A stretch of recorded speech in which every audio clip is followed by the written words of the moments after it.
Les dieux sont immortels et invincibles. Unis, ils sont capables de vaincre les divinités les plus malveillantes.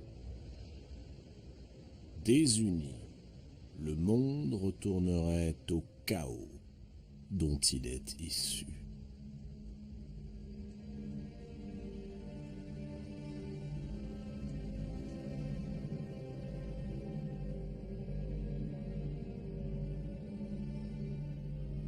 Ces divinités sont fières, susceptibles, orgueilleuses. En elles sommeillent la ruse et l'intelligence. Et quand elles exploitent ces deux qualités, c'est le plus souvent pour se quereller, comploter, trahir.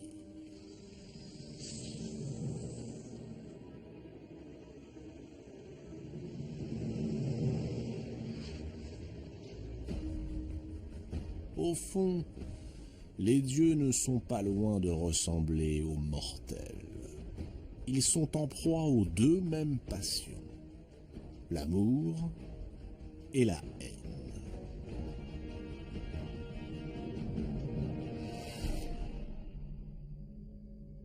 Or, un jour, apparut un dieu plus sage, plus réfléchi que les autres, capable de rassembler et non de diviser, de construire la paix et non de préparer la guerre. Un Dieu radicalement ancré du côté de la raison, contrairement à ceux qui se laissent guider par leur passion.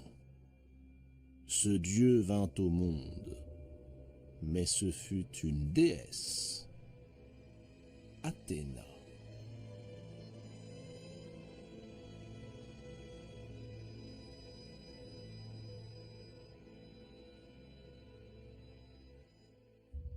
À divinité exceptionnelle, naissance exceptionnelle. Zeus avait épousé en premières noces la nymphe Métis, dont le nom signifie à la fois prudence et ruse. En dépit de quelques orages déclenchés par les infidélités du roi des dieux, le couple vivait heureux. Et puis un jour, deux autres divinités, Gaïa, la terre, et Ouranos, le ciel, vinrent frapper à la porte du maître de l'Olympe. Ils lui firent cette inquiétante prédiction. Après avoir donné naissance à une fille, Métis enfantera un garçon. Et ce garçon surpassera son père en ruse et en puissance, et finira par le détrôner.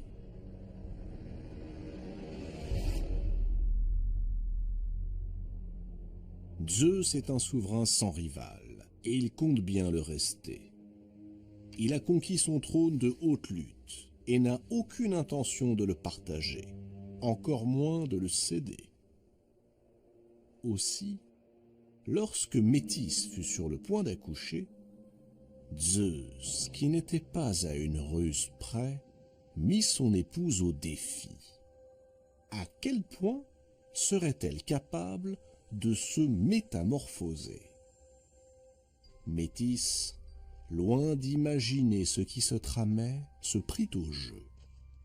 Elle enchaîna les plus incroyables transformations, jusqu'au moment où, encouragée par Zeus, elle se transforma en goutte d'eau. Zeus la félicita, applaudit et l'avala. Ravi du tour qu'il venait de jouer, le roi des dieux retourna à ses affaires. Peu de temps après, Zeus fut pris d'effroyables douleurs à la tête. Des douleurs si aiguës qu'il appela au secours toutes les divinités de l'Olympe. Son fils Héphaïstos, dieu des forgerons, pour le soulager, lui asséna un coup terrible sur le crâne. Aussitôt, prodige des prodiges, une jeune fille jaillit de la brèche, armée, casquée. Elle lança un formidable cri de guerre, un cri qui retentit dans tout l'Olympe. Alors les dieux furent saisis de crainte. Les fleuves et les mers se gonflèrent de vagues mugissantes, et le soleil immobilisa ses chevaux de feu.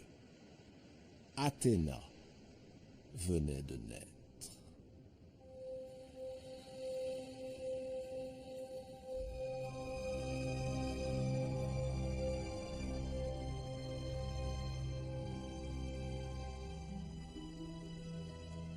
Athéna possède la prudence et la sagesse de sa mère, Métis, mais aussi l'intelligence de son père, Zeus.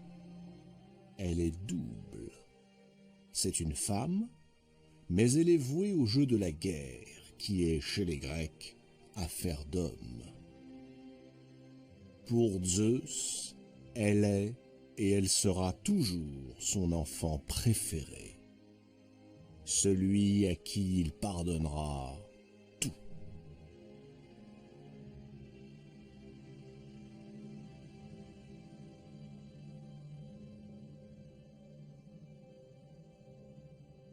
Zeus confie l'éducation d'Athéna au dieu fleuve Triton. Triton a déjà une fille, Pallas. Très vite, les deux jeunes déesses deviennent inséparables. Or, un jour qu'elles s'entraînent en combat singulier, et alors que Pallas s'apprête à frapper Athéna, Zeus, craignant pour sa fille, s'interpose. Surprise par l'apparition du roi des dieux, l'infortuné Pallas baisse sa garde et reçoit d'Athéna un coup terrible. Un coup involontaire, mais un coup mortel.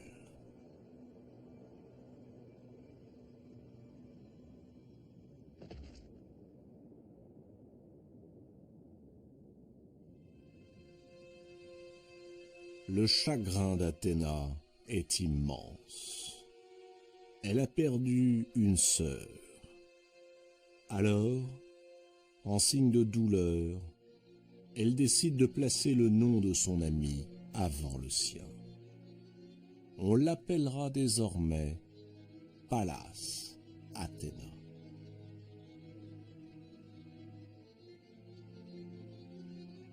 Athéna grandit.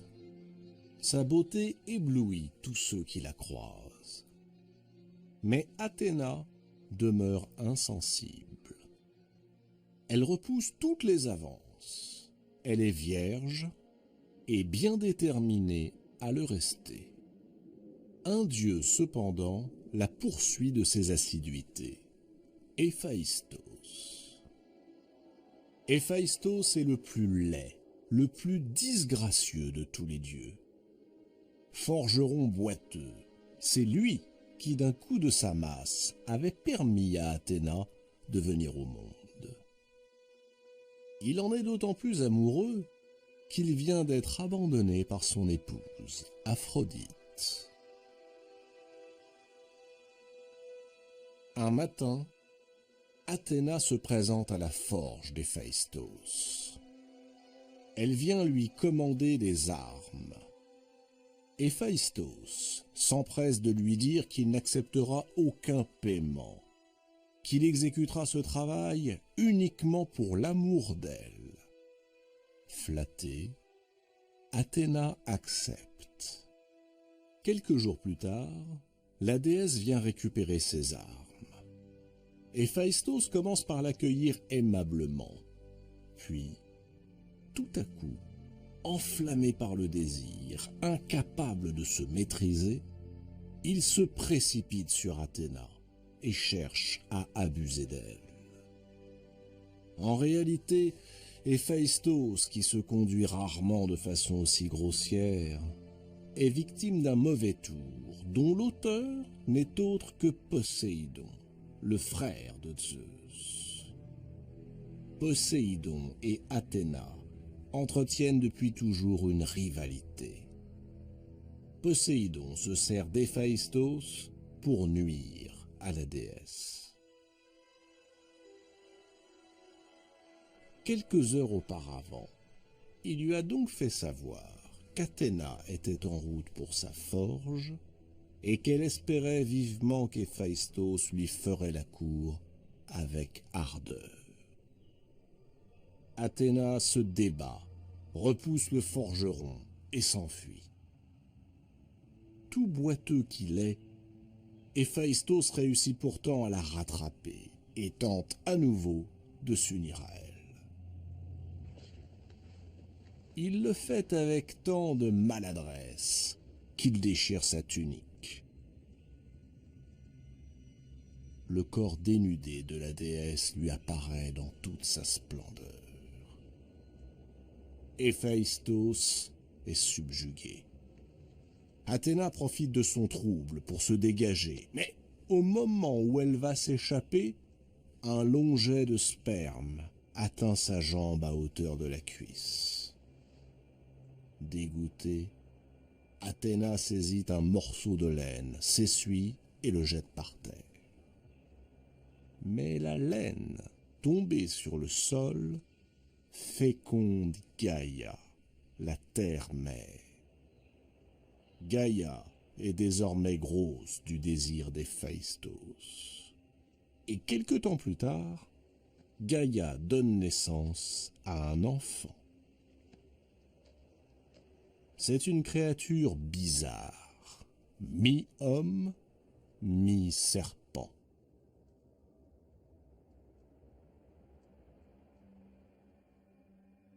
Révoltée, Gaïa déclare qu'elle refuse d'élever l'enfant. Peu importe, Athéna s'en occupera. Elle l'adopte. Elle nomme l'enfant jailli du sol Erichtonios, ce qui signifie l'autochtone. Elle le cache dans une corbeille sacrée qu'elle remet à l'une de ses grandes prêtresses en lui ordonnant d'en prendre grand soin.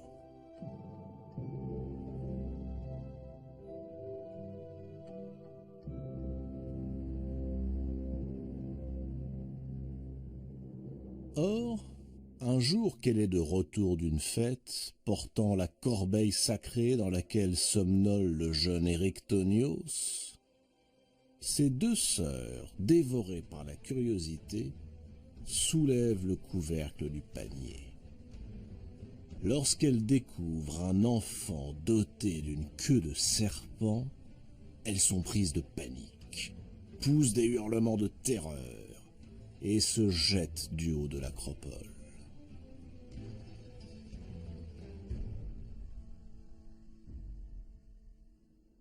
Athéna se précipite. Elle soulève l'enfant de son berceau de fortune et le place à l'abri dans l'enceinte de son temple.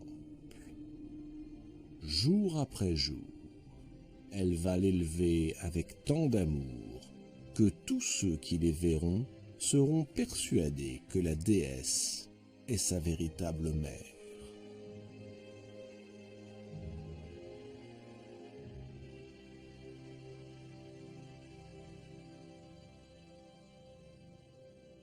En ce temps-là, les dieux vivaient dans leur palais, sur l'Olympe. Mais il n'existait pas de cité sur terre qui leur fût exclusivement consacrée. Zeus estima qu'il fallait, sans plus tarder, combler ce manque. Il convoque alors tous les dieux et leur demande de choisir une ville dans laquelle les hommes honoreront leur culte. Une seule cité pour chaque dieu. Chacun fait son choix. Apollon choisit Delphes. Arès prend Sparte.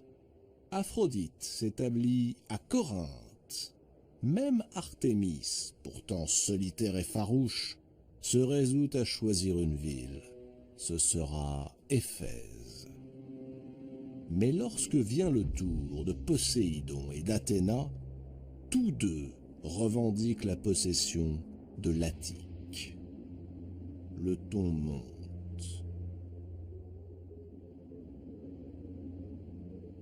Voyant son frère et sa fille se disputer de plus en plus violemment, Zeus décide que le roi de l'Attique, le sage Cécrops, sera l'arbitre de ce conflit.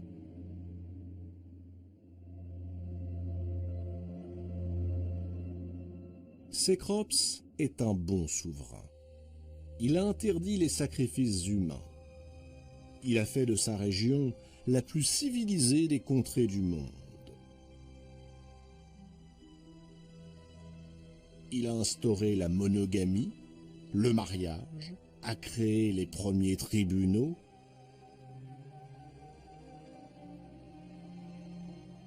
Chose inédite, il a accordé le droit de vote aux hommes, mais aussi aux femmes.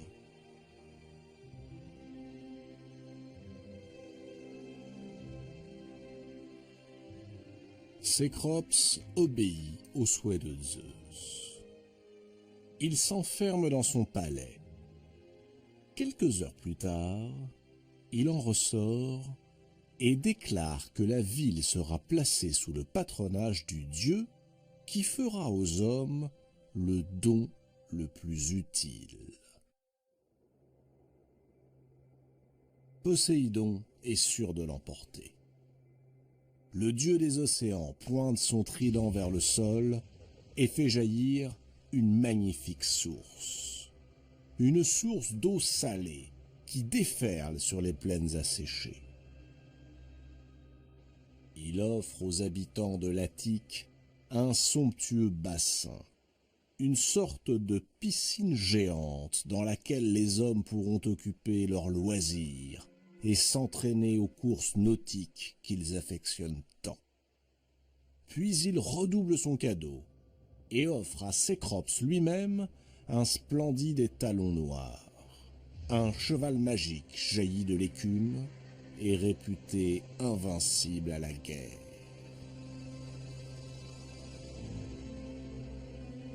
Athéna, elle, réfléchit.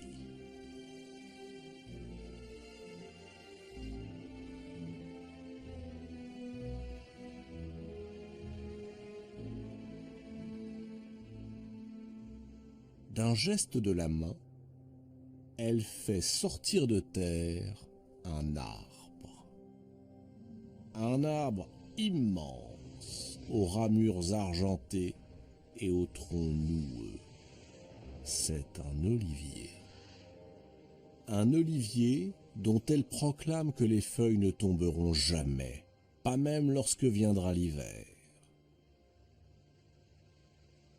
Cet arbre, assure-t-elle, portera les fruits que vous presserez lorsqu'ils seront bien mûrs. Ils vous nourriront, vous et vos enfants, et les enfants de vos enfants. Cet arbre sera le symbole de la paix et de la fécondité que je vous accorde.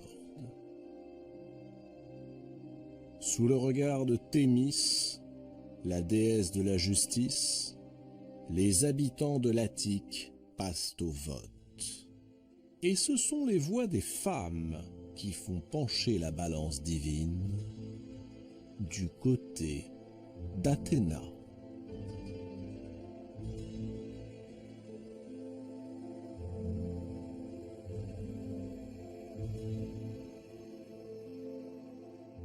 Poséidon entre dans une fureur incontrôlable. Pour se venger de cette humiliation, il décide de submerger l'Attique sous les flots. Mais Zeus, qui a suivi avec attention le déroulement du scrutin, le lui interdit.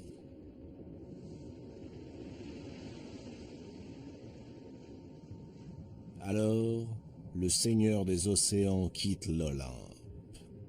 Plein de rancune et de haine à l'égard de la fille de Zeus, il plonge dans les abysses et regagne son palais, où il s'enferme pour méditer une nouvelle revanche. La raison du choix des habitants de l'Attique est simple. Poséidon leur propose le divertissement et la guerre. Athéna leur offre la paix et l'agriculture. Et en hommage à la déesse, il est décidé que ce lieu s'appellera désormais Athènes. Érictonios, le fils d'Athéna, sera plus tard l'un des premiers rois à régner sur la ville.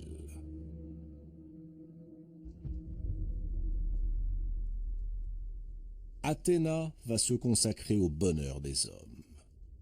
Tout naturellement, elle devient la protectrice des héros. Elle joue un rôle capital dans la réussite de leurs exploits. Sans son aide précieuse, jamais Persée ne serait parvenu à vaincre l'horrible Méduse, dont le visage grimaçant orne désormais le bouclier d'Athéna, cadeau du héros Persée à sa protectrice.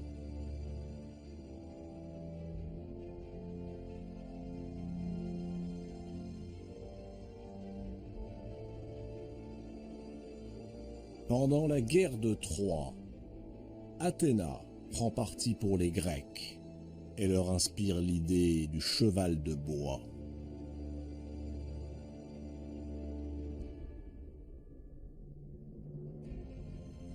Plus tard, elle aide Ulysse à rentrer à Ithaque.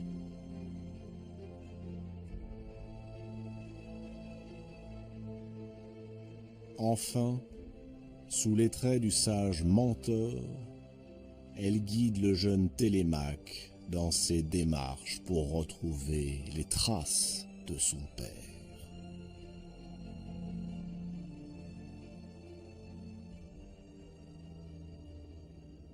C'est elle aussi qui, un soir, fait entrer secrètement Prométhée dans l'Olympe afin de lui permettre de dérober le feu qu'il ramènera sur terre pour l'offrir aux mortels.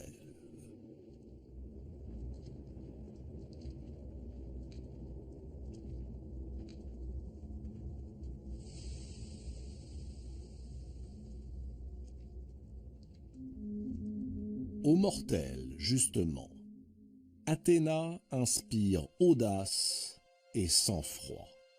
Une forme nouvelle de bravoure, guidée par la réflexion et la ruse, non par la fureur désordonnée et aveugle.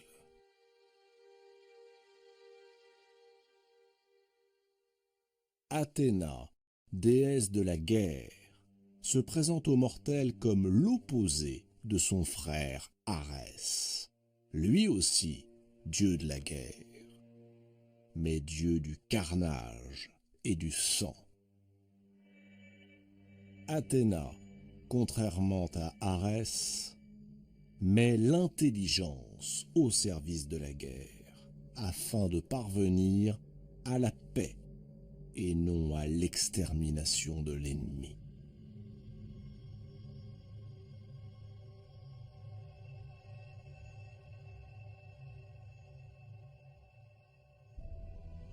Au fil du temps, Athéna se fait également protectrice de l'État, garante de l'équité des lois, de leur juste application. Mais elle comprend très vite que sans prospérité, les lois seules ne suffisent pas. Alors, pour que se développe le bien-être des hommes, elle leur offre la charrue et le joug pour les bœufs. Elle leur enseigne aussi les nombres. Elle transmet aux femmes l'art de la cuisine, celui de tisser et de filer. Elle inspire également la construction des navires, le travail du bois, le polissage des planches, l'ajustement des différentes pièces de la charpente.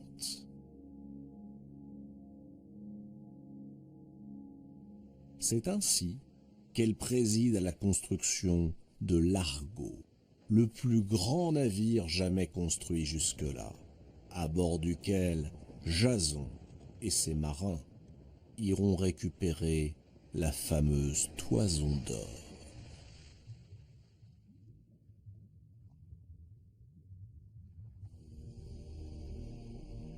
Une seule fois, une seule, Athéna éprouva de la jalousie à l'égard de quelqu'un. Il s'agissait d'une artiste qui, il faut le reconnaître, manquait singulièrement d'humilité. Elle s'appelait Arachné. C'était la fille d'un riche marchand d'étoffes. Arachné était devenue une véritable experte dans l'art raffiné du tissage. Elle confectionnait de magnifiques broderies, imaginait des motifs plus beaux les uns que les autres, fabriquait des voiles ou des robes d'une splendeur que l'on disait inégalable, au point que sa renommée parvint jusqu'aux oreilles d'Athéna, qui décida un beau jour de se rendre compte par elle-même des talents de ce jeune prodige. Athéna prit les traits d'une vieille femme aux tempes grisonnantes et se présenta devant la jeune fille. À sa grande surprise, elle découvrit un personnage orgueilleux, vantard, qui prétendait que nul au monde ne savait filer aussi bien qu'elle, et qui ajouta, comble de maladresse, personne, pas même la déesse Athéna. Athéna prit tout d'abord cette attitude pour une fanfaronnade d'adolescente. Bienveillante, elle conseilla à Arachné de retirer ses paroles et de rendre hommage à la déesse. Mais Arachné, emportée par sa fougue, persista. Oui, elle se sentait capable de défier la puissante Athéna si celle-ci osait se mesurer à elle. Et aussitôt, assurant qu'elle allait en donner la preuve, elle fit courir ses doigts le long de la chaîne. Le métier à tisser crépita, et peu à peu, les motifs apparurent. Arachné avait choisi de représenter les amours des dieux et les métamorphoses dont ils usaient si fréquemment. Quand elle eut terminé, Athéna, toujours déguisée en vieille femme, inspecta son travail. Elle ne trouva rien à redire. C'était la perfection même. Inutile qu'elle se mît à tisser. Le travail de la jeune Arachné dépassait de très loin ce qu'elle pourrait faire. Alors la déesse se laissa submerger par la colère. Elle, pourtant si raisonnable, brisa tout ce qui se trouvait sur son passage et quitta la pièce. Lorsqu'Arachné découvrit que la vieille femme n'était autre qu'Athéna, elle sombra dans le désespoir. Elle venait de commettre un abominable sacrilège et d'infliger une terrible offense à celle qu'elle chérissait pourtant entre toutes. Accablée par le remords, Arachné s'enferma dans le grenier de son père et se pendit.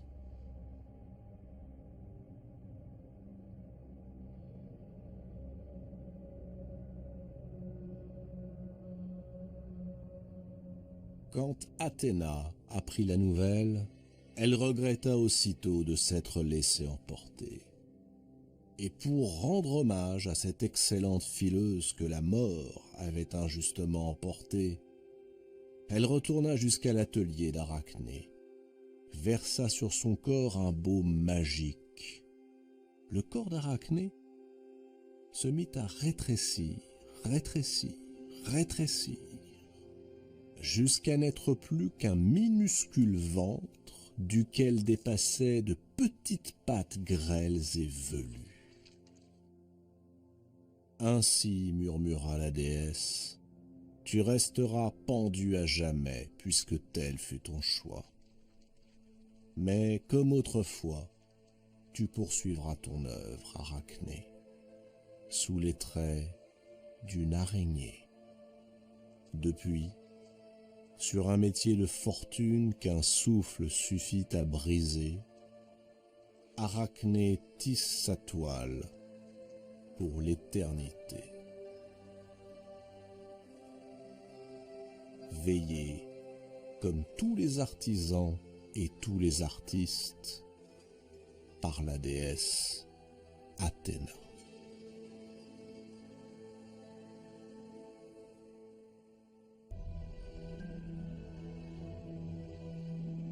Que l'on me donne une lyre et un arc, et je transmettrai aux hommes les desseins infaillibles de Zeus.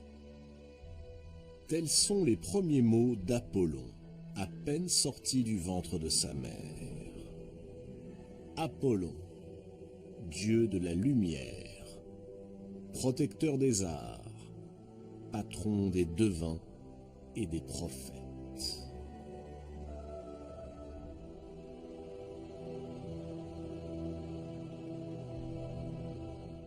Le soleil cogne au-dessus du nouveau-né, ou plutôt des nouveau-nés, car tout près d'Apollon sommeille sa sœur jumelle, Artémis. Autour d'eux, un paysage aride et désolé. Cette île où leur mère, Léto, la déesse de la nuit, a fini par trouver refuge, est un véritable caillou. Juste un seul arbre, un palmier, le silence et la mer prolongée à l'infini. Le visage de Léto se détend. 9 jours avant que ne soit venue la délivrance. 9 jours de souffrance après 7 mois d'errance. Et tout cela par la faute de qui? Zeus, bien entendu. Zeus, qu'on aurait pu surnommer le dieu de l'adultère, si on ne lui avait déjà attribué le titre de maître de l'Olympe. Zeus et ses innombrables conquêtes féminines. Pauvre Léto, combien de temps le roi des dieux l'a-t-il harcelé avant de lui voler sa vertu? Elle aurait pourtant dû se douter que cette affaire finirait mal. Léto serre ses jumeaux contre elle. Elle se souvient. Quelques mois plus tôt, elle annonçait à Zeus qu'elle était enceinte. Le maître des dieux laisse éclater sa joie. Ce garçon, car c'en serait un, il n'en doutait pas, sera le plus vaillant de tous ses enfants, le plus beau. Léto, elle, ne partage pas du tout l'exubérance de son amant. Elle est même très inquiète, car Zeus est marié, et pas un n'importe qui. Son épouse s'appelle Héra, et partage avec lui la souveraineté sur le ciel et la terre. Non seulement Héra est la plus grande de toutes les déesses olympiennes, mais elle est la divinité protectrice du mariage. Et l'infidélité, Héra n'aime pas ça. Elle ne plaisante pas dès qu'il s'agit de tromperie. Impitoyable, non seulement avec ses rivales, mais aussi avec les enfants qu'elle met au monde.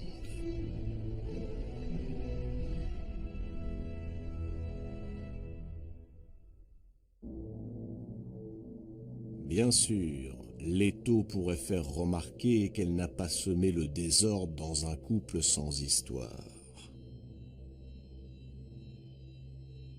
Peu de temps auparavant, les cieux ont été témoins d'un nouvel éclat. Ayant appris que Zeus s'apprêtait à commettre une nouvelle infidélité, Héra avait appelé à la rescousse Athéna, Poséidon et nombre d'autres divinités. Ensemble, ils avaient tenté d'enchaîner Zeus. Hélas, le projet échoua, et la riposte du maître de l'Olympe ne se fit pas attendre. Comme Héra était à l'origine de la conspiration, Zeus la suspendit au-dessus des nuages, une enclume à chaque cheville. Aucun dieu, malgré ses cris, n'osa lui porter secours.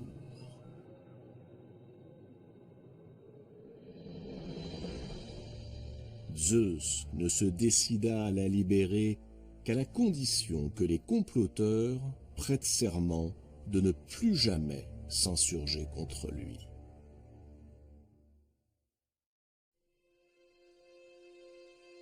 Les craintes de Leto s'avèrent justifiées. Les cris de joie de Zeus, apprenant que sa maîtresse est enceinte, ont retenti jusque dans la chambre d'Héra, là-haut, sur l'Olympe. Encore une tromperie. Cette fois, promet la déesse, sa colère sera sans limite. Pour commencer, elle menace de sanglantes représailles quiconque offrirait asile à Leto. Ensuite, elle fait surgir un monstre des profondeurs de la terre, le serpent Python, et le lance aux trousses de la malheureuse.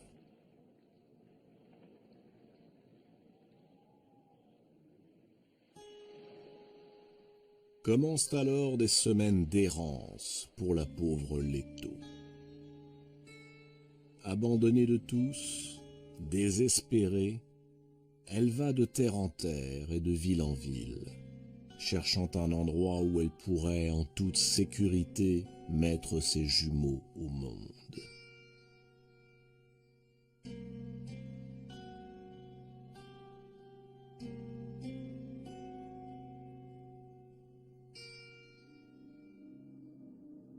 Mais sur son chemin, ce ne sont que portes closes et visages fuyants.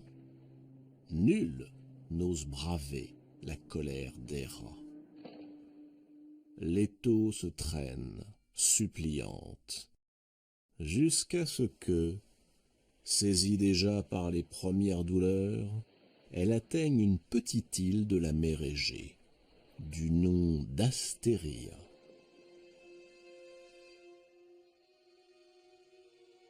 Astéria. C'est ainsi que se prénommait sa sœur. Autrefois, elle aussi avait subi les assauts de Zeus, mais plutôt que de céder, elle avait préféré se jeter dans la mer.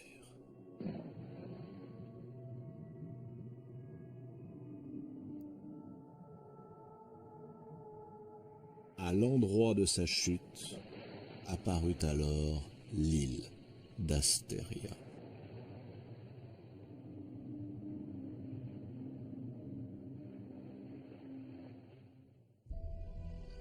Leto se réfugie sur l'île qui fut autrefois sa sœur.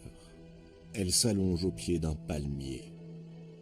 Elle met d'abord au monde une fille, Artémis, puis un garçon, Apollon. Le voilà donc, ce Dieu magnifique, ce Dieu de la lumière, de la musique et de la poésie. En 7 jours, le voilà qui se libère de ses langes. Il est déjà un garçon superbe, d'une force extraordinaire.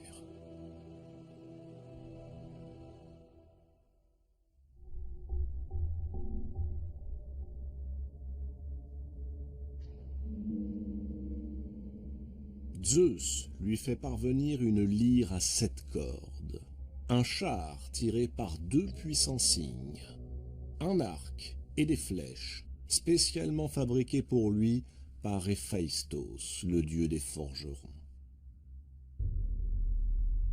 Aussitôt, Apollon décide de partir. Il s'est fixé un but, être celui qui révélera leur destin aux mortels, ainsi que les intentions de son père, le grand Zeus. Mais pour cela, il lui faut trouver un lieu où il pourra établir son temple. Apollon monte sur son char, quitte l'île qui, tout à coup devenue fertile et verdoyante, prend le nom de Délos, la resplendissante. Mais les cygnes qui tirent le char d'Apollon ne l'entendent pas de cette oreille. Ils entraînent leurs passagers dans leur patrie, au-delà du nord lointain, chez les Hyperboréens. C'est une contrée magique. On y trouve de l'or gardé par des griffons. Les gens y sont riches, heureux et ne vieillissent pas. Là, Apollon est initié au mystère de Zeus.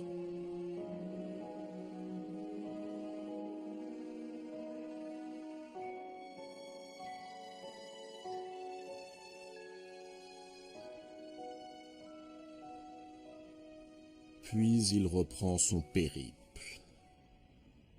Il arrive près d'une source splendide, perdue au milieu d'une forêt profonde.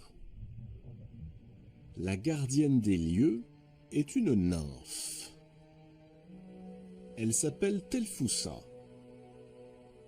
Lorsqu'Apollon lui annonce qu'il a l'intention de bâtir ici un temple magnifique, la nymphe, offusquée qu'une divinité plus grande vienne lui faire concurrence, le persuade que l'endroit, si beau fût-il, est plein de vacarme.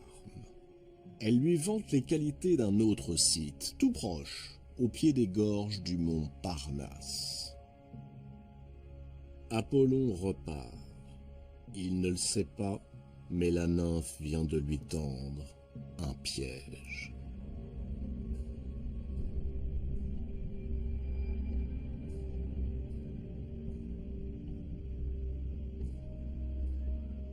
Quelques heures plus tard, Apollon découvre un magnifique vallon. L'endroit semble en effet parfait. Mais à peine commence-t-il à tracer les fondations de son temple qu'une ombre se glisse en silence derrière lui. Python, le terrible serpent qui le pourchassait quand il était encore dans le ventre de sa mère. Python attendait ici l'heure de sa revanche. Le combat est d'une incroyable violence.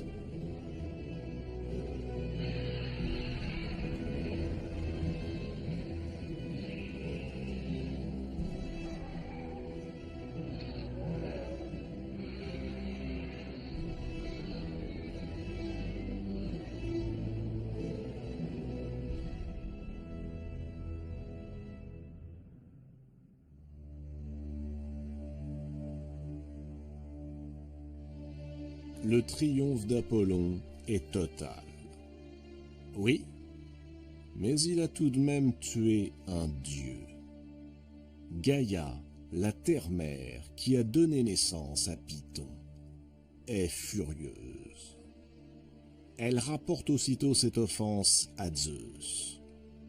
Zeus ordonne à son fils de se rendre dans la vallée de Tempée afin de s'y purifier.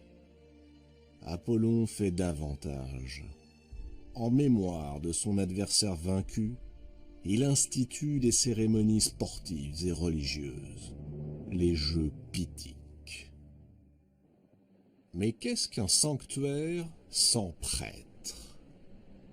Alors qu'il médite face à la mer, Apollon aperçoit tout à coup un navire qui semble en péril.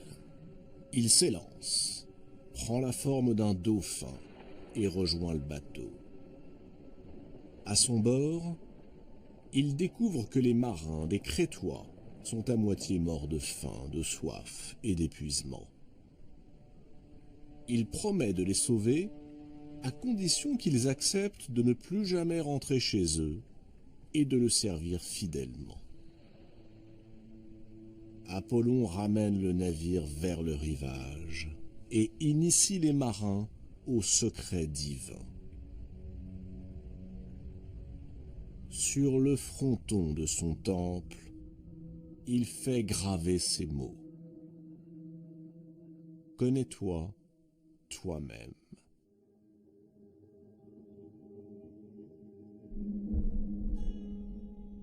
Dieu errant, lancé sur les routes, Apollon connaissait sans doute mieux que quiconque le sens profond de cette maxime.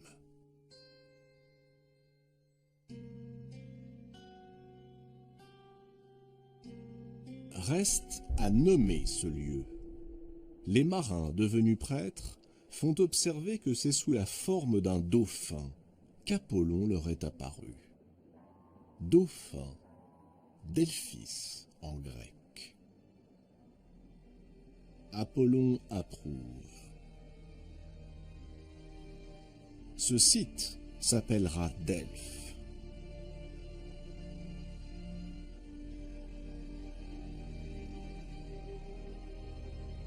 Delphes deviendra bientôt le lieu de culte le plus vénéré de toute la Grèce.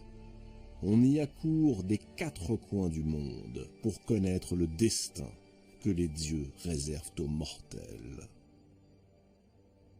Pour cela, il faut interroger l'oracle de Delphes, la fameuse Pythie. C'est par sa bouche que le dieu est censé s'exprimer.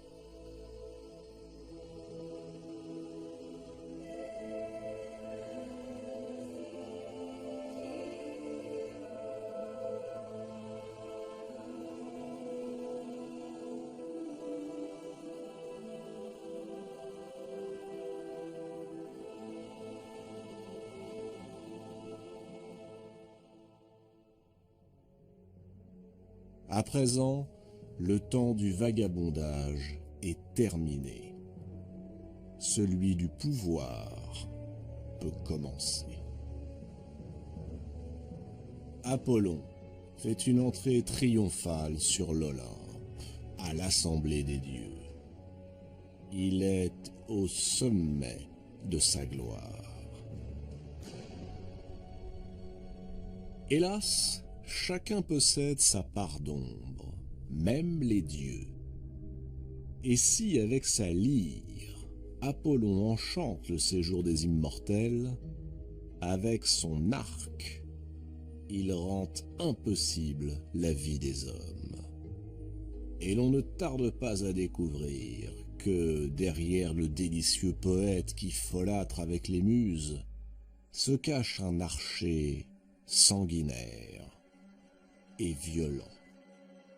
Une reine, l'arrogante Niobé, va l'apprendre à ses dépens, et elle ne sera pas la seule. Niobé règne sur la ville de Thèbes. Jadis, elle avait été aimée de Zeus, mais n'avait pas daigné lui donner d'enfant. Pourtant, Niobé était féconde. Avec son époux, Amphion, elle avait mis au monde pas moins de 14 enfants. Un jour, poussée par la jalousie et la rancœur, Niobé se vanta de sa prodigieuse fertilité, et elle railla la déesse Leto, qui, elle, n'avait eu que des jumeaux, Artémis et Apollon. Offense impardonnable aux yeux d'Apollon. Alors que les enfants de Niobé sont en compagnie de leur mère sur le mont Sipyle, Apollon s'approche d'eux et, sans le moindre état d'âme, bande son arc, décoche ses flèches. 14 flèches, 14 enfants. Un carnage.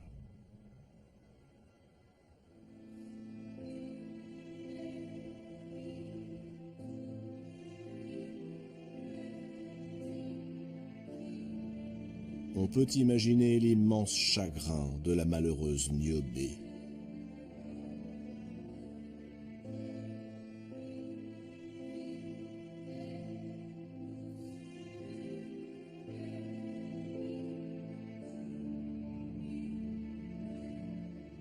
Prostrée, elle refuse de quitter la tombe de ses enfants assassinés.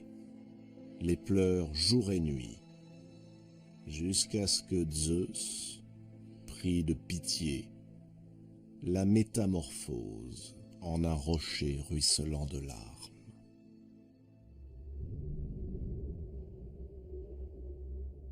Paradoxe de ce dieu d'une grande beauté, il ne connaît que des amours déçus. Les femmes auxquelles il tient le plus lui échappent toutes, inexorablement. La plus célèbre de ces insoumises est la nymphe Daphné. Daphné consacre le plus clair de son temps à la chasse.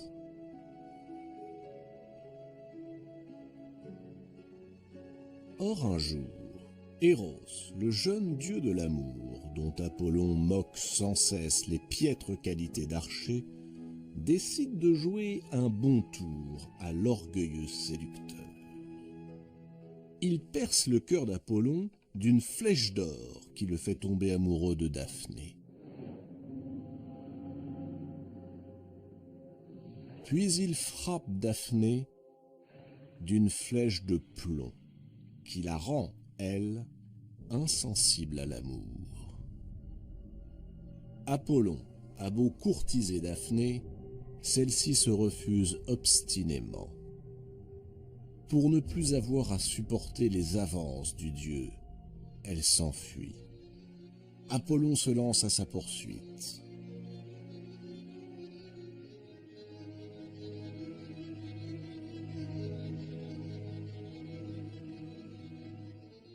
La nymphe s'enfonce dans les forêts, jusqu'à ce que, trahie par ses forces, elle s'écroule sur la rive du grand fleuve Pénée. Alors qu'Apollon n'est plus qu'à quelques pas, Daphné invoque avec ferveur son père, le dieu du fleuve, Pénée. Et le dieu l'entend. Dans un tonnerre d'eau et d'écume, Pénée jaillit des flots.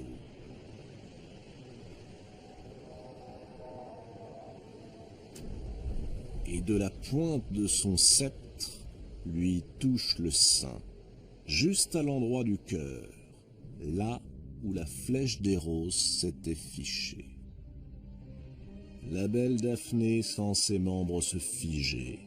Sa fine tunique glisse sur ses hanches et son corps se recouvre tout à coup d'une rugueuse écorce grise.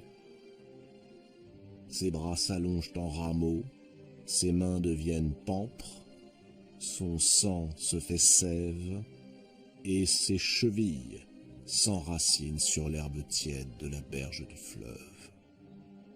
Son père vient de la changer en un magnifique laurier.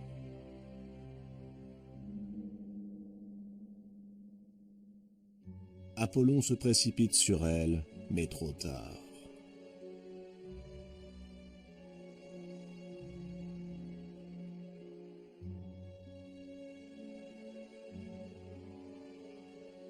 Il ne peut saisir que le tronc, lisse et glacé. Il sent, sous l'écorce, palpiter le cœur vivant de Daphné. Abattu, brisé, Apollon cueille alors une branche de ce laurier et décide que désormais un rameau de cet arbre sacré décorera sa lyre et ornera la tête des poètes.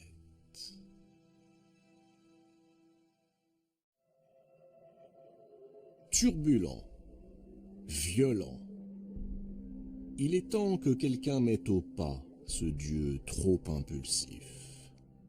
Qui d'autre que son père, Zeus, est le mieux placé?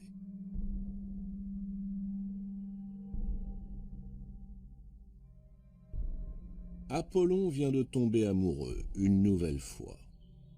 Elle s'appelle Coronis, c'est la fille du roi de Thessalie. Apollon et Coronis sont heureux. Coronis porte l'enfant du dieu.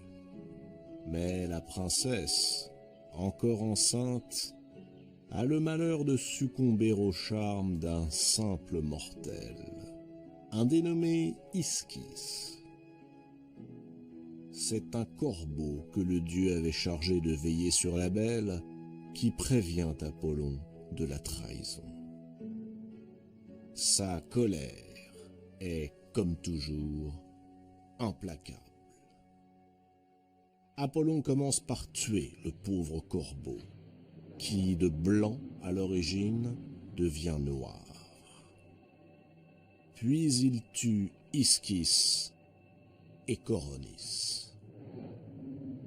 Au moment où la dépouille de Coronis posée sur le bûcher va être consumée par les flammes, Apollon arrache de son sein l'enfant qui vit encore. Cet enfant, c'est Asclépios.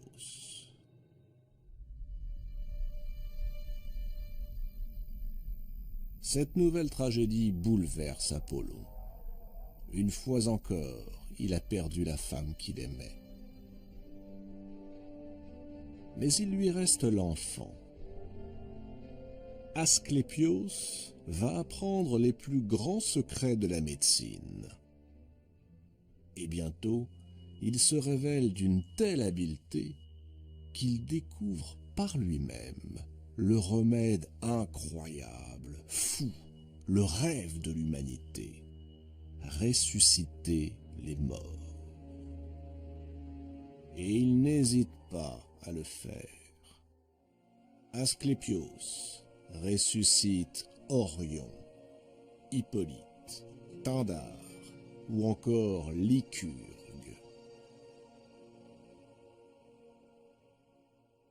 Hadès, le maître des enfers, est furieux. Ce qui se passe est très grave. Asclépios est en train de bouleverser l'ordre qui règne entre les dieux et les hommes. Il est hors de question de le laisser poursuivre. Hadès proteste auprès de Zeus. Le maître de l'Olympe partage sa colère. Asclépios va bien trop loin.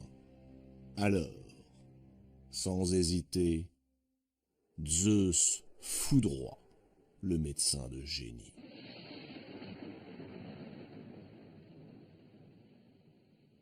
Désespoir d'Apollon. Son propre père a osé lui enlever son fils. Pour se venger de Zeus, Apollon prend alors pour cible les Cyclopes, ces créatures à l'œil unique qui avaient forgé la foudre du maître de l'Olympe, et il les assassine, un par un.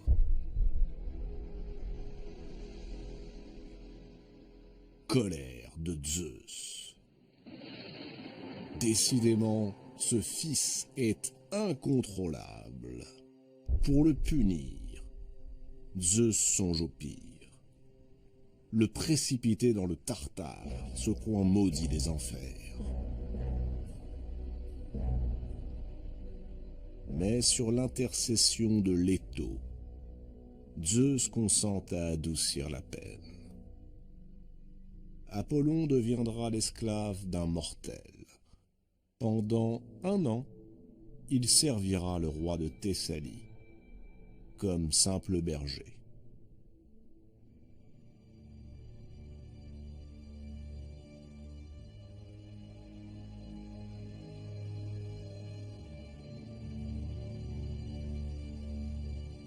Tout est tragédie dans la vie de ce dieu.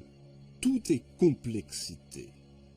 Même dans ses amours, qui ne se sont pas limités à la jante féminine. Car Apollon aime aussi les hommes. 2 de ses amants vont connaître un sort funeste. Hyacinthe et Cyparissos. Hyacinthe sera tué accidentellement par Apollon, qui, pour l'honorer, le transformera en jacinthe. Quant à Cyparissos, désespéré par la mort de son animal favori, il suppliera Apollon de lui donner la mort. Le dieu refusera, et devant l'insistance de son ami, le changera en cyprès. Reconnaissons qu'il y a un certain génie chez ce dieu, qui, bien que malheureux, trouve encore la force de donner beauté au chagrin.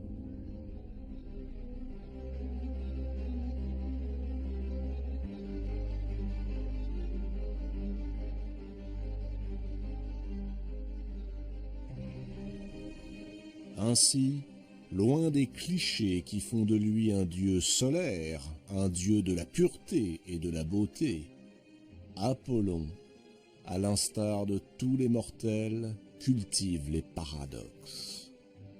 Il est à la fois ombre et lumière.